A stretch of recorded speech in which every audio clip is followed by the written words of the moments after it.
Alright, hello everyone, this is Crota giving you a shoutcast and a game here on, and I can't believe I'm going to be saying this, Lost Temple.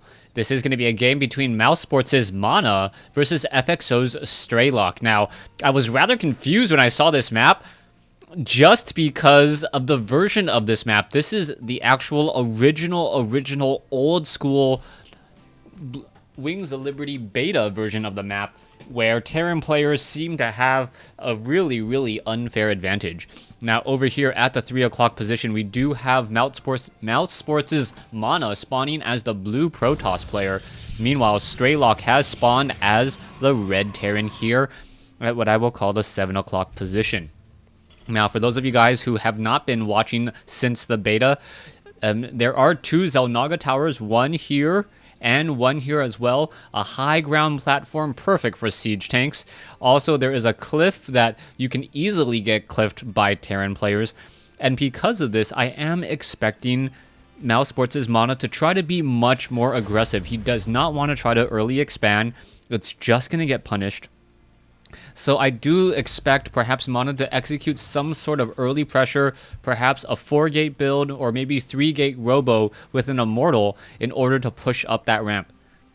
Now, we are seeing barracks and gateways coming in. So far, no gas has been established. Nope, Mana is establishing that gas at 14, as I would suspect, as this probe is going to scout out, and this is close spawns, folks, Mouse Sports is going to quickly scout out Strelok and now start putting down a little bit of that pressure.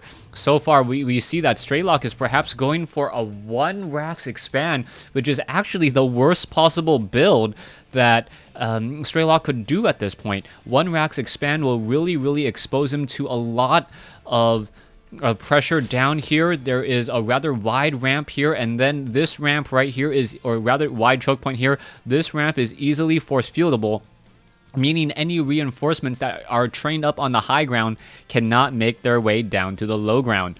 Alright, let's see what will be happening next. The probe is wandering around. We are going into that Cybernetics core, and Mana is actually opting to chrono boost out probes.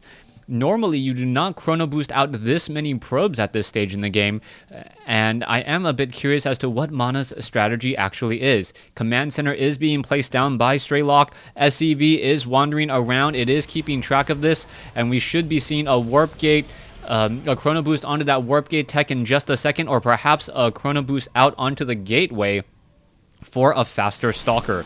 There is that faster gateway train now. Oh, the Zealot, a beautiful position, does get the kill there, and that was nicely done.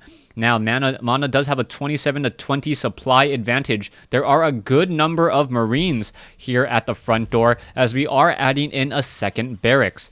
At some point, Strelok will be forced to take on double Vespene Geysers. Let's take a look. Mana is still training up probes, surprisingly, now sitting up to 23.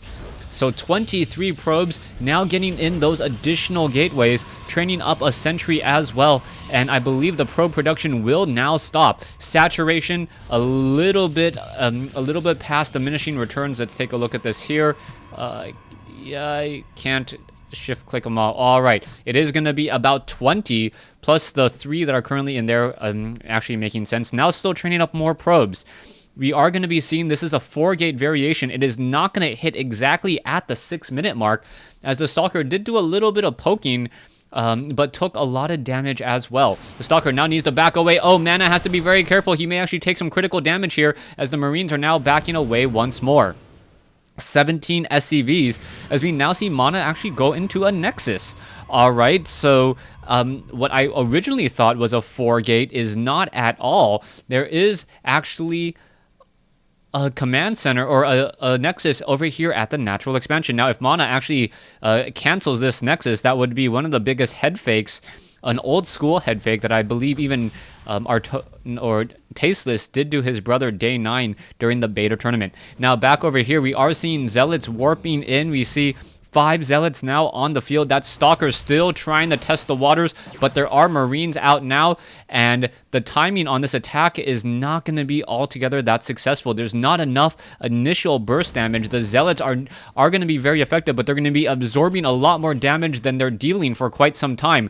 Double bunkers with a handful of Marines off here, and I believe Strelok should be able to hold this unless some miracle happens somewhere. Mana is still having a whole bunch of energy. Probes are now being pulled off, and that is the strategy.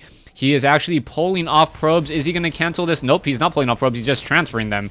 All right, as the attack now comes in, there's the Guardian Shield, there's the Stalkers, and I cannot believe that Mana is actually trying to engage in this position. A beautiful force field there, but Mana actually taking a lot of damage, and it really felt like he never ever stuck to a single strategy. Stalkers are going to try to test the waters once more, perhaps poke apart, but Strelok is in such a good position. He has multiple bases. Harvester count is now 29 to 24 as the Marines are just simply walking into those Stalkers. He's going to take down 2, 3, and there's the fast game. All right, so game 1 in this series goes to Strelok. A very, very convincing, just standard meta gameplay, and Mana didn't deal the necessary damage. I felt that perhaps we should see a 4-gate or see really, really early aggression. You don't want to allow Terran players to get really comfortable on Lost Temple, especially with siege tanks up on the high ground, but we never even saw it get to there as Strelok had not even established his gas yet. Really interesting play. We'll see if game 2 or the rest of the series is any better. This is from the, I believe, the Russian StarCraft League, RSL, game 1. Thanks for watching. Thanks for listening. Stay tuned for game 2.